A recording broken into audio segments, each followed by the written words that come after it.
다큐멘터리 역사를 찾아서 제506편 법으로 다스리고 인정으로 포용하다. 세종의 법에 대한 인식과 죄수에 대한 판결 사례, 그리고 형옥에 대한 이해 등을 탐색해보는 마지막 시간인데요. 이 세종이 노심초사라고 표현해야 할 만큼 신경을 쓰고 강조를 했던 점은 옥사의 판결에 있어서 법을 다루고 있는 관리가 고문 등의 강압수사를 해서 억울한 희생자를 만들어서는 안 된다는 것이었습니다.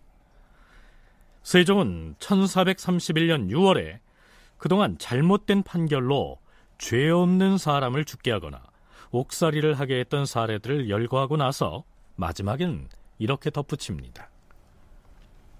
죽은 자는 결코 다시 살아날 수 없고 형벌로 수족이 끊어진 자는 그것을 다시 이을 수가 없는 것이니 진실로 한 번이라도 실수를 하게 되면 후회한들 어찌 돌이킬 수 있겠는가. 과인은 바로 이 점을 밤낮으로 걱정하고 마음을 졸여 잊지 못하는 것이다.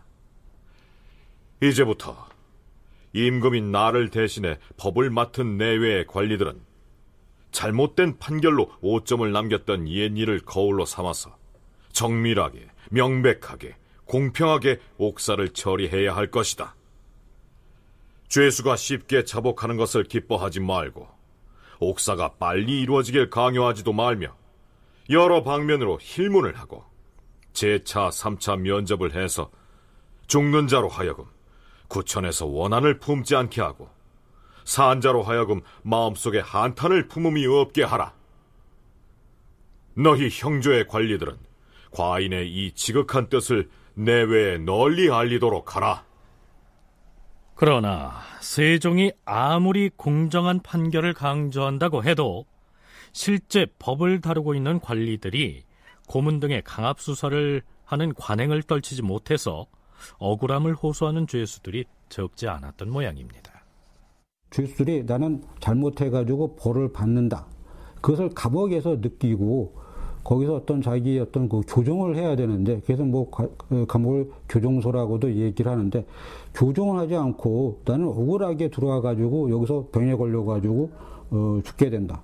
그래서 이 모든 것은 나는 그 감옥에 나를 그 잡아두었던 관리들, 그들의 어떤 책임자였던 그 왕, 이 사람들의 어떤 잘못이다. 이렇게 돼서 자기의 잘못을 뉘우치는 게 아니라 오히려 관리나 국왕이나 국가에 대해서 자꾸 불만을 표시하거나 분노를 하게 되는 이런 사람들이 많이 늘어나게 됐습니다. 연세대 국학연구원 윤훈표 연구원의 얘기를 들어봤는데요.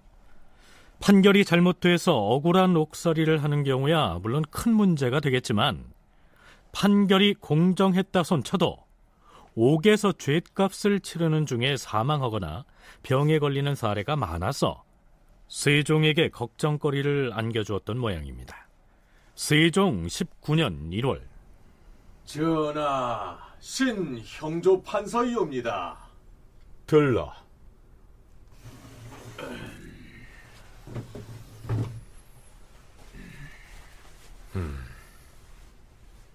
이번에 옥에 갇힌 죄수들 수명이 옥졸의 핍박을 견디지 못하고 사망한 사고가 있었다는데 사실인가?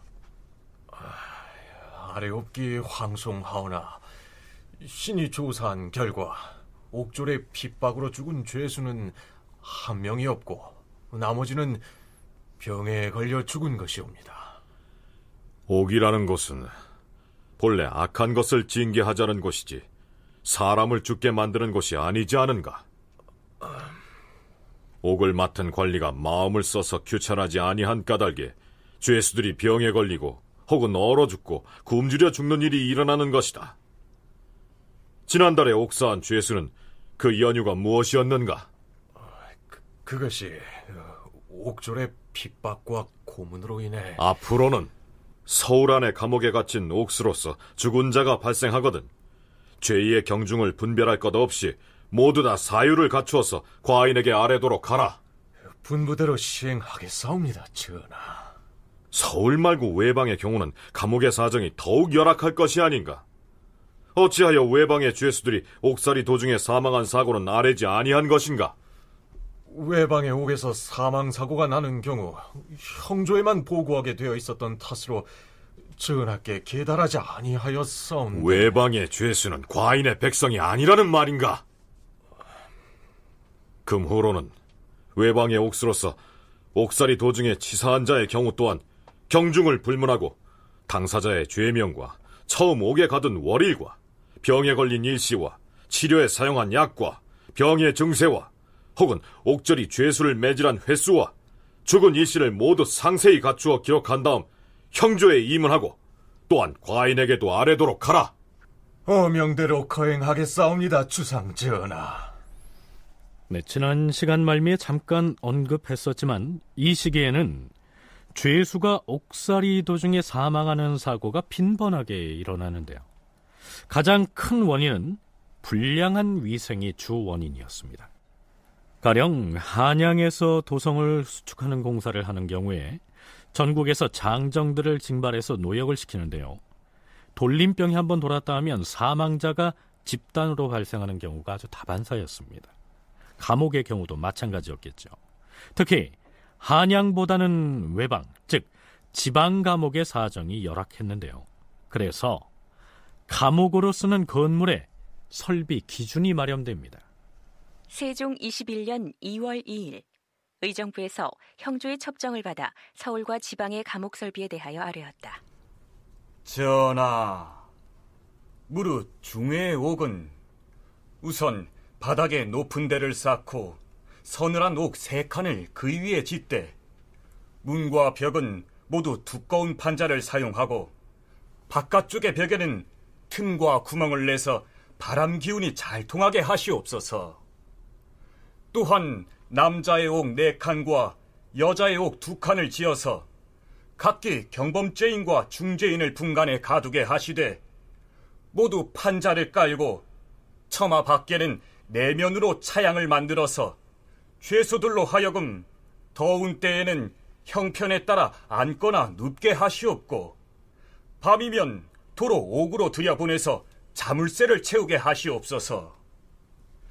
또한 따뜻한 옥을 짓되 서늘한 옥과 같이 모두 흙벽으로 쌓고 바깥 내면에는 나무 5줄을 심어서 그것이 무성하게 우거지기를 기다렸다가 문을 내서 출입하게 하시옵소서.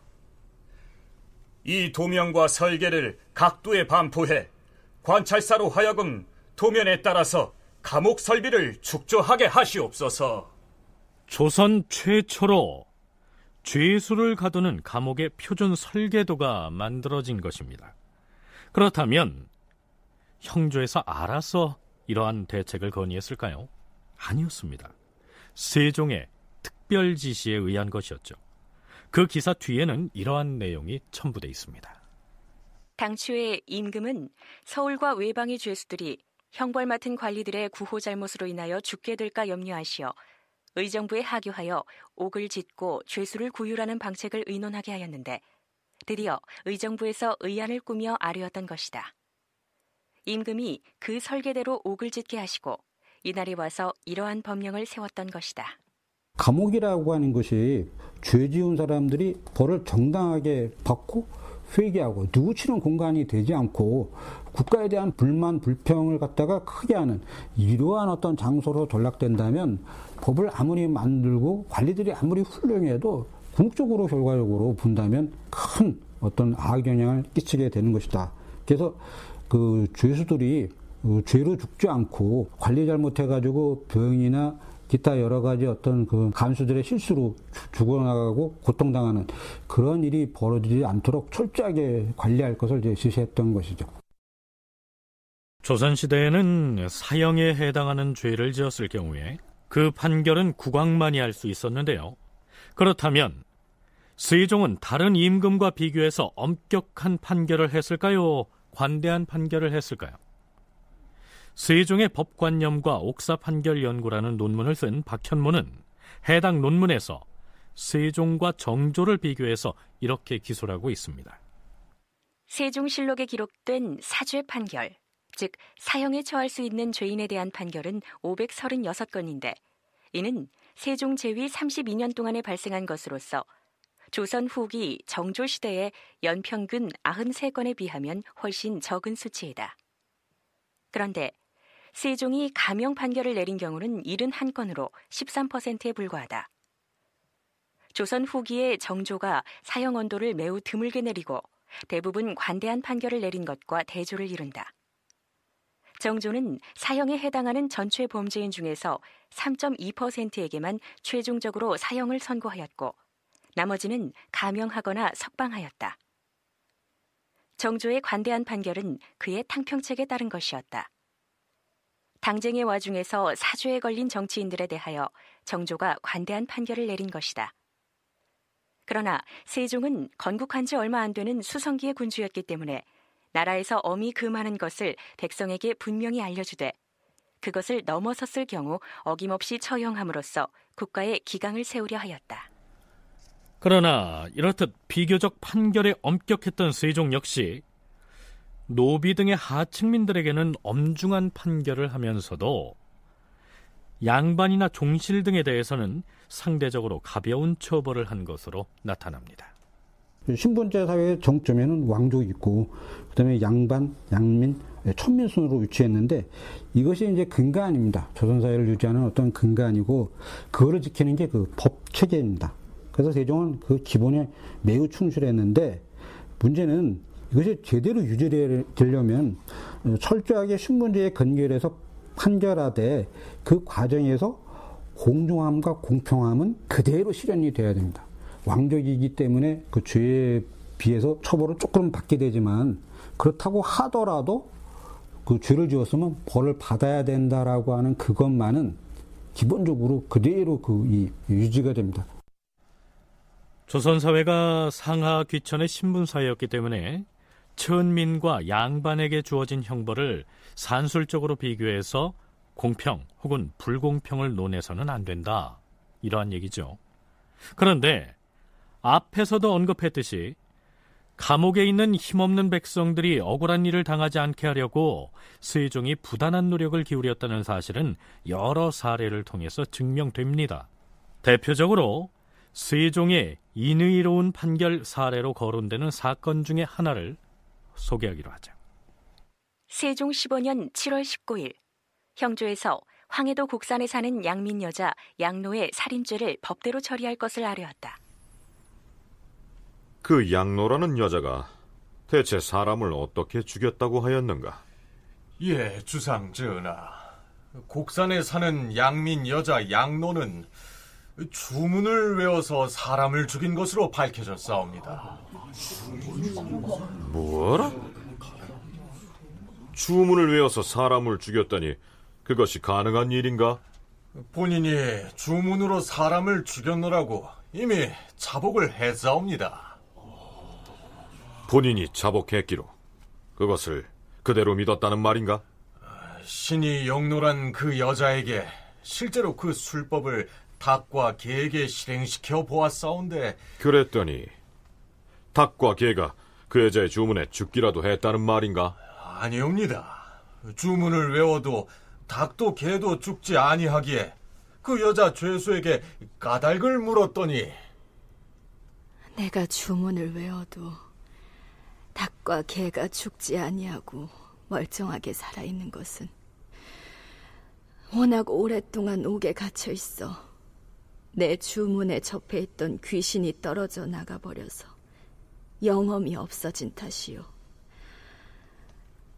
어쨌든 나는 주문으로 사람을 죽였으니 법대로 처리해 주시오.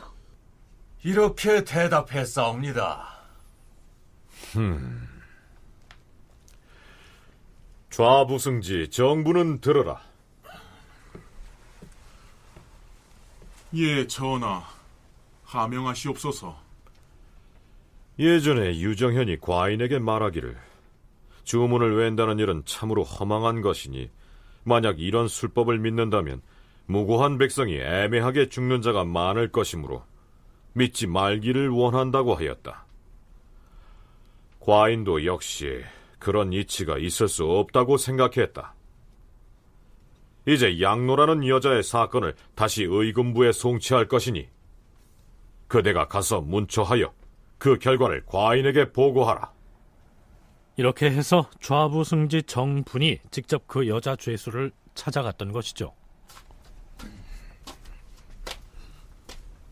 옥문을 열라. 예, 나래.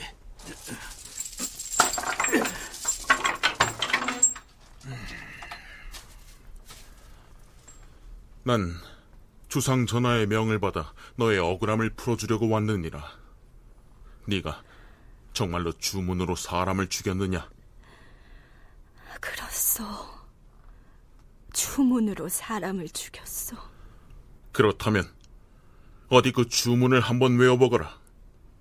그 여자는 조금도 숨김없이 자신이 사람을 죽일 때 외웠다는 주문을 술술 읊어보이고 나서 더 이상 귀찮게 하지 말고 자명을 하든 교영에 처하든 나를 법에 정한 대로 빨리 죽여주시오.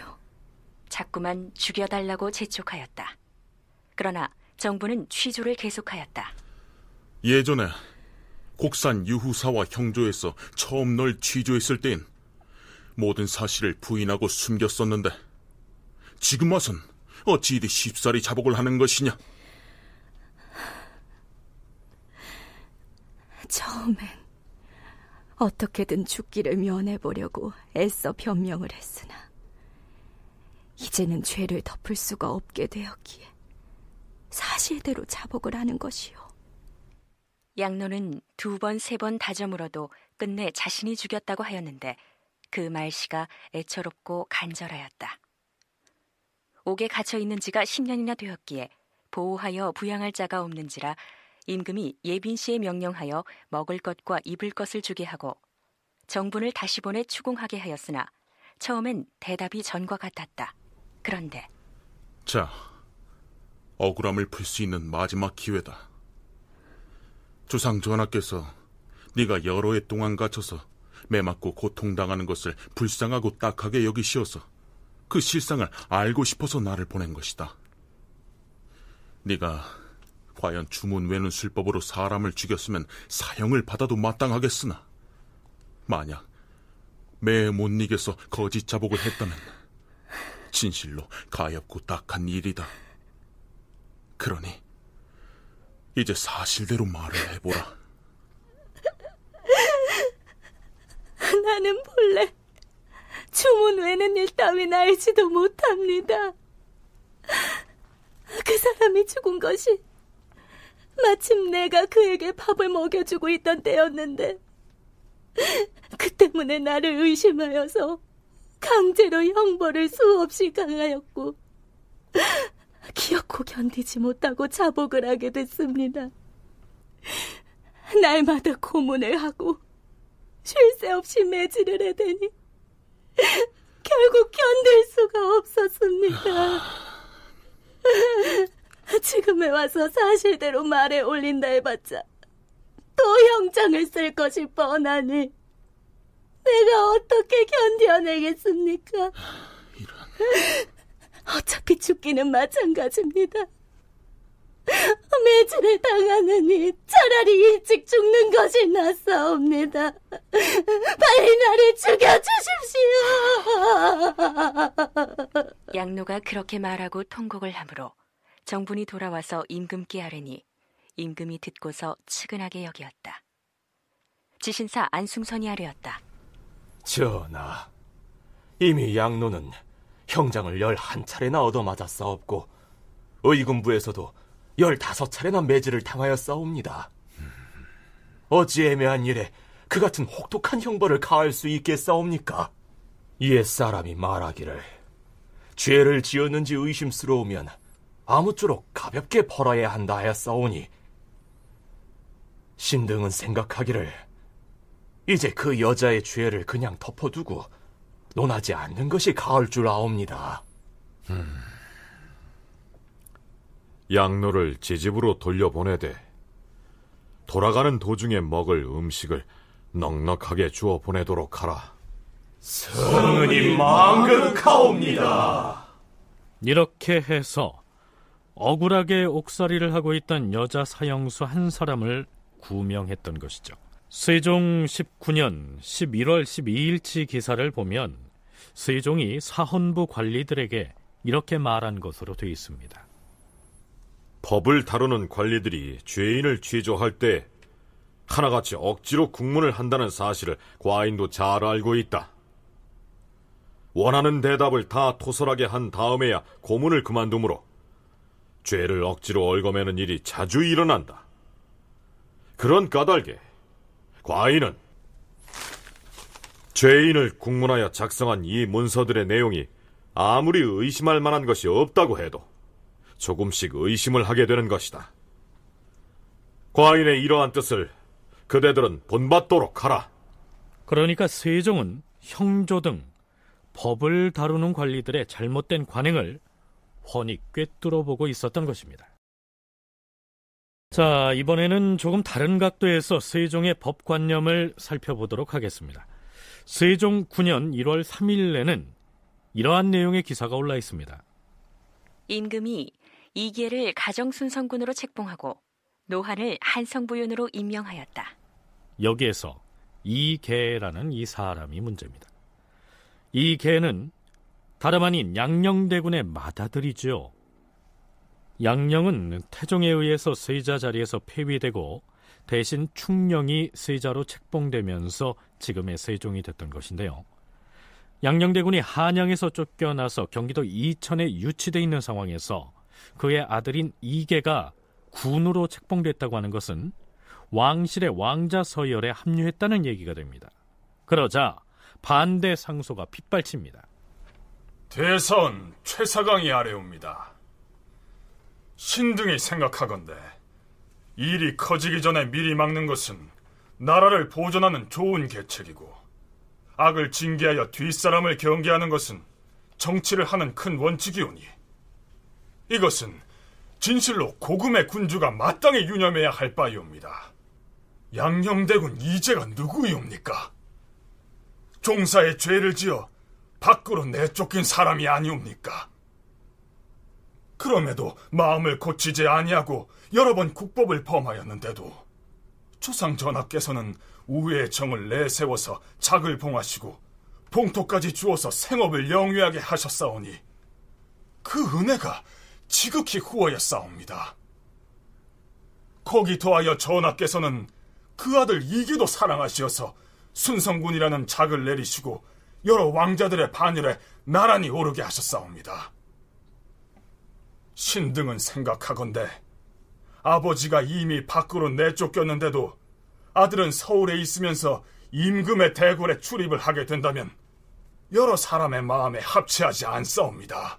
삼가 생각하옵건대 전하께서는 만세의 큰 계책을 깊이 생각하시어서 이계를 양녕과 한고을에 함께 두어서 세상을 마칠 때까지 길이 보존하여 주시면 마침내 우회의 정을 이루어 의리가 아울러 다하게 될 것이옵니다.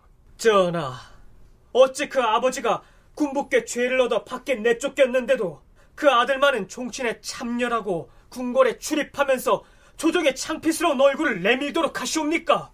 이것은 다만 신등만이 느끼는 울분과 통절이 아니었고 온 나라 사람들이 놀라지 않는 이가 없는 바이오니 전하께서는 대의로서 결단하셔서 이게도 아울러 밖으로 내쫓아 신민들의 바람을 위로하시옵소서. 과인은 경들의 청을 이혼할 수가 없다. 양녕대군의 아들을 군으로 봉하는 문제를 두고 왜 이처럼 반대 상소가 빗발쳤을까요? 이명환 소장의 얘기 들어보시죠. 신하들 입장에서 보면 왕이 계통성이 둘로 나눠지는 거거든요. 삼국시대도 그런 거 있죠. 왕이가 동생한테 갔다가 아직 아들, 손자 때 가면 다시 형의 후손들이 또 왕이 돼야 된다.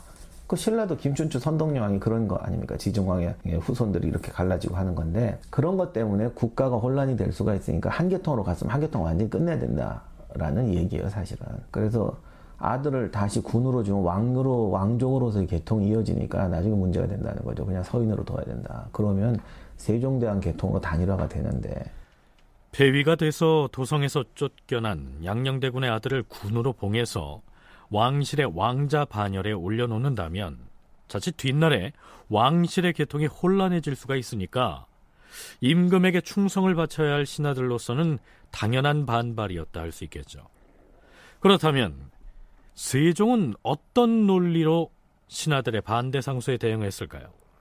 윤은표 연구원은 세종이 내세운 논리가 바로 성리학의 가장 근본이 되는 효였다고 얘기합니다. 불효라고 하는 것은 조선에서 가장 무서운 그 범죄에 속하게 됩니다.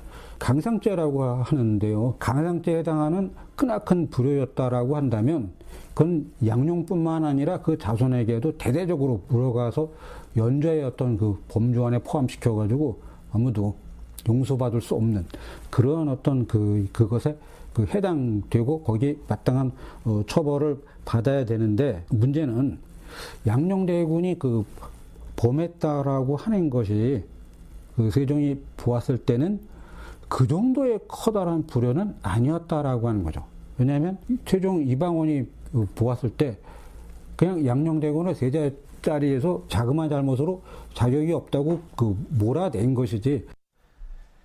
태종 이방원은 비록 양녕을 세자 자리에서 폐하고 도성 밖으로 내쫓았지만 세종에게 양녕대군의 안위를 특별히 부탁했기 때문에 양녕대군의 아들인 이계를 폐세자가 된 아버지에게 연좌해서 내치지 않고요, 군으로 봉하는 것이 선왕에 대한 효도라고 여겼던 것입니다. 그렇다면 세종과 신료들 사이에 벌어진 본격적인 공방을 좀 더 살펴보자. 주상 전하, 태종께서 양녕 이제를 내쫓을 당시에 다만 혼자서 결단한 것이 아니라 위로는 종묘에 알리고 신료들에게까지도 의논하여 결정하였던 것이옵니다. 그러므로 신등이 생각하건대 전하께서 혼자 결단하실 일이 아니옵니다. 그런데 어찌하여 신등의 청을 윤허하시지 않사옵니까? 과인이 이미 그대들의 청에 따라 이계로 하여금 이제부터는 마음대로 궁궐 출입을 하지 못하게 했는데 다시 무엇을 하라는 말인가? 다만 궁궐 출입만 금하고 그대로 서울에 살게 하신다면 다른 종친과 다를 것이 거의 없을 것이옵니다. 삼가 바라옵건대 의리로서 결단하시어서 도성박 아비 곁으로 쫓아서 아비와 함께 살게 하시옵소서. 그렇게 할 수는 없는 일이다. 만일 전하께서 신등의 청이 의에 어긋남이 있다 이렇게 여기신다면 신등은 물러가기를 청하옵니다. 그대들은 과인에게 의를 말하지만 과인은 그대들에게 인을 말하는 것이다. 과인이 인을 말하는 것이 그릇된 것인가? 전하, 신등이 청한 것은 종묘사직의 만세 계책을 위한 것이니 의로움이 이보다 큰 것이 없사옵니다. 전하께 없어는 형제간의 한때의 우애를 인으로 말씀하시온데 이는 다분히 고식적인 인인 것이옵니다. 그렇사옵니다. 당시에 태종께서는 양녕과 부자지간인 탓에 지극히 결단하기가 어려운 일이었사옵니다. 하오나 태종께서는 고식적인 인을 행하지 아니하시고 대의로서 결단하시어 종묘에 알리고 양녕 이제를 밖으로 내쫓았사옵니다. 그것은 종사를 위한 생각이 깊었기 때문이온데 어찌 전하께서는 한때의 고식적인 인만을 행하시고 만세의 계책을 돌아보지 않으시옵니까? 경들의 의사는 내가 다 알고 있으므로 나의 의사도 경들이 또한 생각해 주어야 될 것이니 감히 다시 말하지 말라. 전하께서 신등의 의사를 다 아시었다면 신등이 정한 것을 따르지 않으시면 어찌 된 일이옵니까? 의정부와 의논할 것이니 대간은 이만 물러가도록 하라. 그러나 사관원의 젊은 대간뿐 아니라 의정부와 육조의 대신들도 호락호락하지 않습니다. 전하께 없어 양녕대군의 아들 이계를 봉하여 순성군을 삼으시니 대간에서 글을 올려 그 옳지 못함을 논하여 싸우나 전하의 윤허를 얻지 못했습니다. 신등이 생각하건대 양녕대군 이제가 일찍이 자신의 아들을 서울에 사는 사람에게 양육시켜 주길 원했으나 태종께서 옳지 않다고 하셨사옵니다. 그 후에 주상전하께서 양녕대군의 청을 받아 태종께 다시 하려니 비로소 서울에 머물러도 양육하기를 허가하셨사옵니다. 그러나 태종께서는 일찍이 많은 신하들에게 교지를 내리시기를 양령은 내가 살아있을 때는 서울에 내왕할 수 있지만 내가 죽은 뒤에는 어찌 서울에 올 수 있겠느냐, 이렇게 말씀하셨사옵니다. 태종께서는 만세의 계책을 위하여 포대기에 있는 어린 아들도 서울에 머무는 것을 어렵게 여겼사온데 전하께서는 그 아이가 성장하는 것을 기다리셨다가 군으로 임명까지 하셨사오니 이는 불가한 일이옵니다. 전하께서는 모든 일에 부왕이신 태종의 명령을 따르셨사오니 비록 양령을 보고 싶은 마음에 답답하시더라도 감히 불러 만나서는 아니 될 일이온데 어찌 그 아들에게 자기를 줘 서울에 살도록 하시옵니까? 더구나 그 아비가 종사의 죄를 얻어 밖으로 배출됐사온데 그 아들은 영광스럽게 봉작을 받아 도리어 도성 안에 살게 되니 이는 심히 옳지 않사옵니다. 또한 전하의 생각은 양령을 보존하고자 하심이 지극하시온데 지금 그 아들로 하여금 궁궐을 출입하게 하시고 방비가 없도록 하시니 만일에 불량배라도 그 사이에 서로 얽혀서 많은 신하들이 법에 의거해 죄주기를 청하게 된다면 그땐 전하께서도 그를 보존하지 못할 것이옵니다.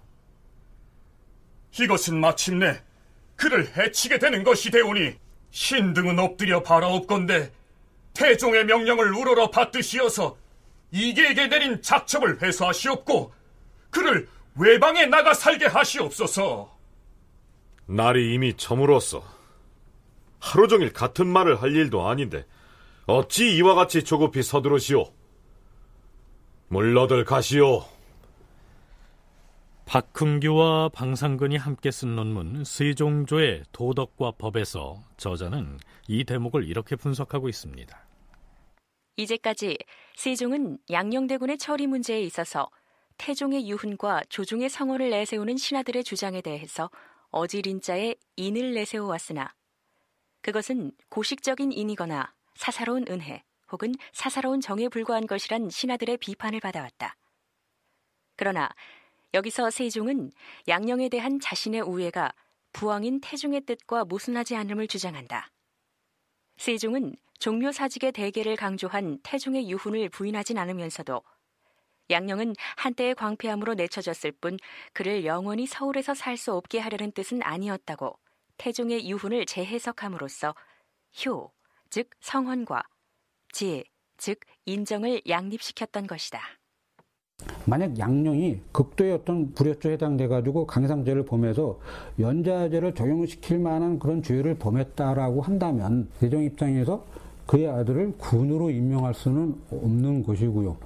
그런데 세종 판단에서 보았을 때 그거는 연좌제에 해당할 만한 죄가 아니라고 본다면 그거는 그 양령의 어떤 그 자식은 그 군이라고 하는 칭호를 받아서 왕족인으로 행동해야 된다라고 보았습니다. 그래서 연좌제라고 하는 것이 조선에서는 굉장히 중요한 것이었는데 이것은 누구에게나 다 해당될 수가 있습니다. 그러나 그것이 억울한 사람에게 그대로 해당되면 문제가 크다. 결국 세종은 이 문제를 이렇게 정리합니다. 과인이 어찌 대신들이 청하는 것을 듣지 아니하겠소.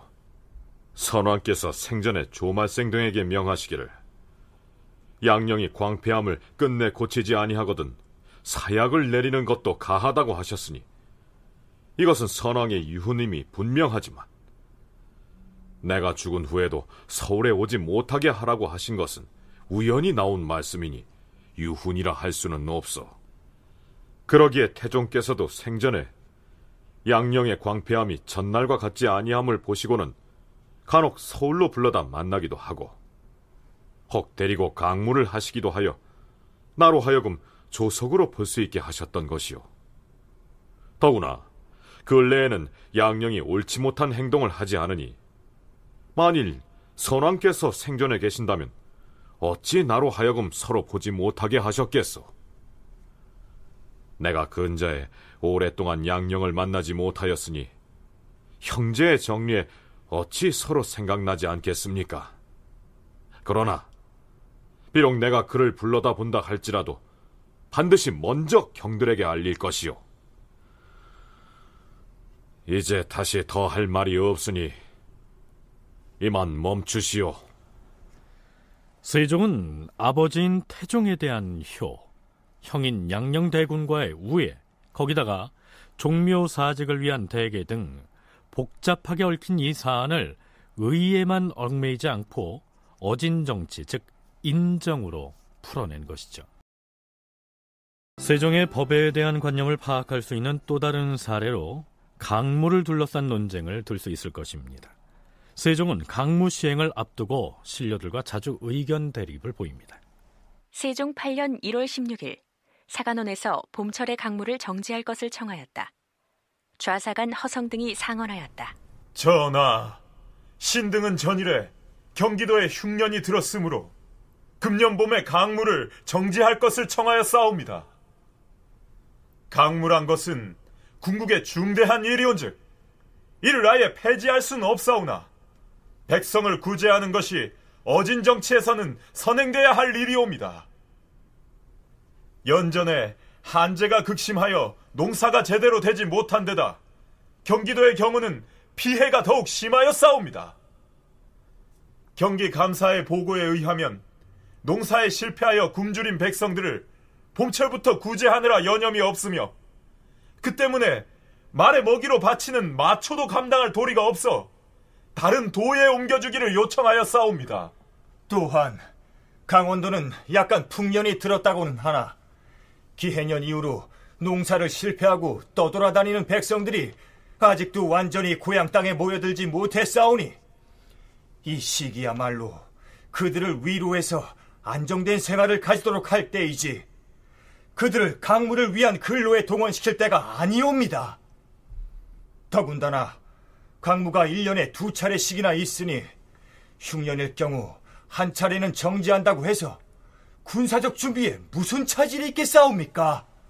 주상 전하께서는 언제나 대신을 접견하든가 지방관을 보실 적마다 간곡히 백성을 구호하고 폐해를 덜어주라고 반복하여 서류하시지 않았사옵니까?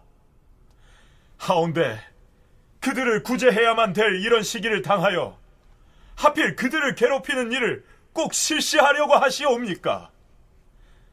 바라옵건대 전하께서는 금년 봄에 강무를 중지하시어 백성들을 구제하신다면 이보다 더 다행한 일이 없을 것이옵니다.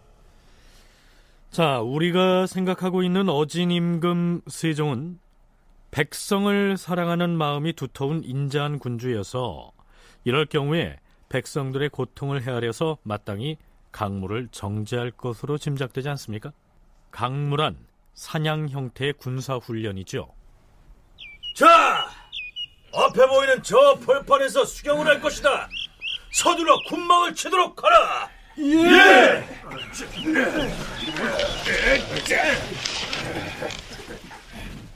여러 지역에서 징발된 대규모의 인원이 강무에 동원되기 때문에 그 비용도 엄청난 데다 강무 행차가 한번 휩쓸고 지나가면 그 지역의 들판이 온통 망가져서 농사에 막대한 피해를 주게 됐죠. 게다가 자, 각 도에서 온 몰입꾼들은 지금 그 정해진 구역으로 이동해 산짐승 몰이를 할 준비 대응을 갖춰라. 예!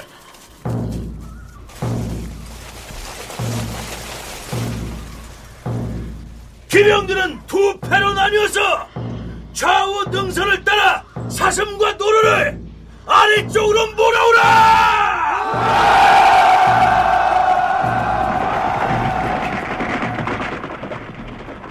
각 지방에서 장정들을 산짐승의 몰입꾼으로 동원하기 때문에 강무가 행해지는 지역 이외의 백성들도 농산일을 작파하고 징발되는 실정이었으니 그 경제적 부담은 실로 막대했습니다. 사정이 이러했으니 가뭄이나 홍수 등의 자연재해로 기근이 닥쳤을 때에는 이중의 출혈을 해야 했겠죠. 많은 군사들이 동원되는데 사냥 형태를 띠다 보니까 순수한 군사훈련뿐만 아니라 짐승을 몰이하는 사람들까지도 이제 동원하게 됐거든요. 그러니까 이 군사훈련의 어떤 실적인 효과가 과연 있는가? 그런 점에 이제 그 신하들이 그 의심을 하게 됐고요. 그 다음에 그 상당한 어떤 그 물자의 낭비가 이제 심하게 일어났습니다. 왜냐하면 그 몰이하는 사람들에게까지 밥을 먹여줘야 되기 때문에, 또는 그들이 또 각자 식량을 쌓아야 되는 면도 있기 때문에, 그렇게 된다면 그 훈련 효과에 비해서 그 물자와 사람의 어떤 낭비가 매우 그 심했습니다. 더군다나 이게 그 임금이 참여하는 대규모 훈련이기 때문에 아주 규모가 컸습니다. 그래서 거기에는 아무리 산속에서 한다고 하더라도 농토가 포함되고요. 그렇다면 흉년으로 백성들의 사정이 곤궁한 실정이니 강물을 연기하거나 건너뛰자는 신하들의 주청에 세종은 뭐라고 대답했을까요? 지난번 그대들이 글어를 올려서 금년 봄에 강물을 중지하기를 청하였는데 그 내용이 매우 간절하였도다. 그리고 백성들을 생각하여 지금 또 강물을 정지하자고 청한 글어를 보고 과인은 매우 가상히 여기는 바이다.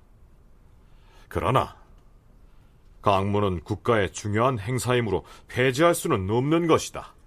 전하, 몇 년째 한재로 인하여 농사를 거푸 실패한 탓에 경기도의 백성은 현재 식량이 핍절되고 있사옵니다. 전하께서는 굶주린 백성의 딱한 사정을 불쌍히 여기시어 구호곡을 내어서 구휼하시면서 다른 한편으로는 강물을 실시하신다면 사람들이 보고 들으면 어떻게 생각하겠사옵니까?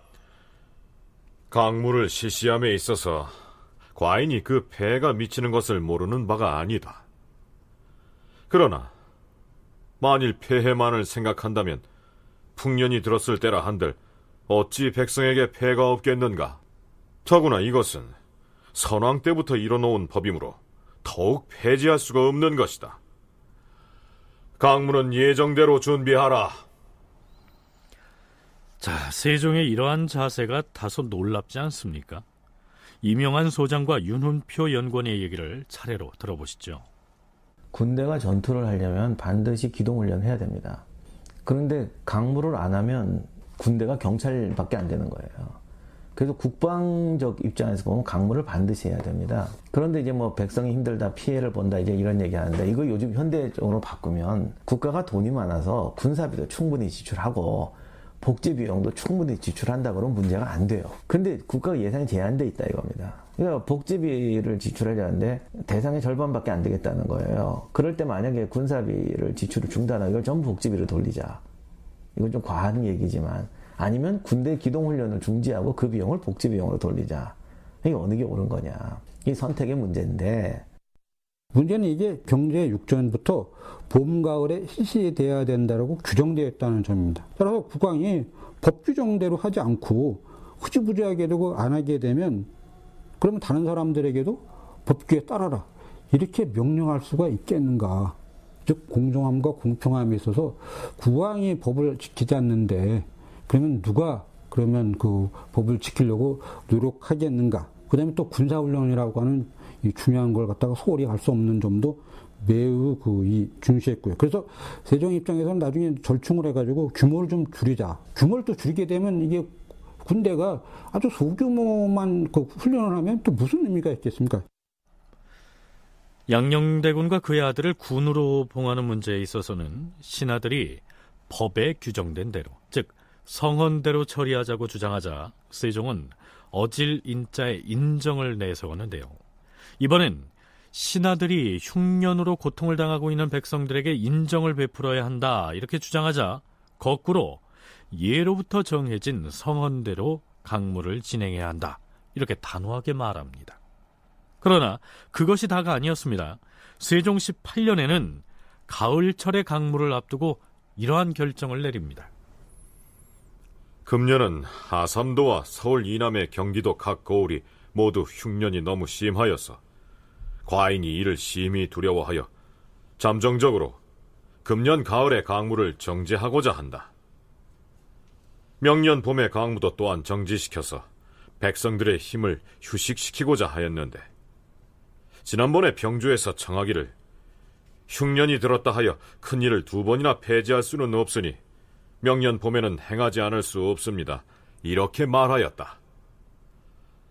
과인도 또한 생각하기를 흉년이 든 해 더욱 준비를 잘하여서 비상의 변고에 대비하는 것은 옛날의 법인 까닭으로 잠정적으로 그 청에 따라서 모든 일을 준비하되 될 수 있는 한 간략하게 하도록 하겠다. 아마도 이때의 가뭄은 가히 국가적인 위기 사태를 야기할 정도로 심각했던 모양입니다. 세종이 이처럼 강물을 연기하거나 폐지하는 것은 매우 이례적인 일입니다. 국방에 관한 한 세종은 부왕인 태종이 1년에 2번 강무하도록 정해놓은 법을 어떻게든 지키려고 했던 것이죠. 자, 그러면 마지막으로 세종시대의 법과 도덕 혹은 인정과 성헌이 대립한 사례를 하나 더 짚어보도록 하겠습니다.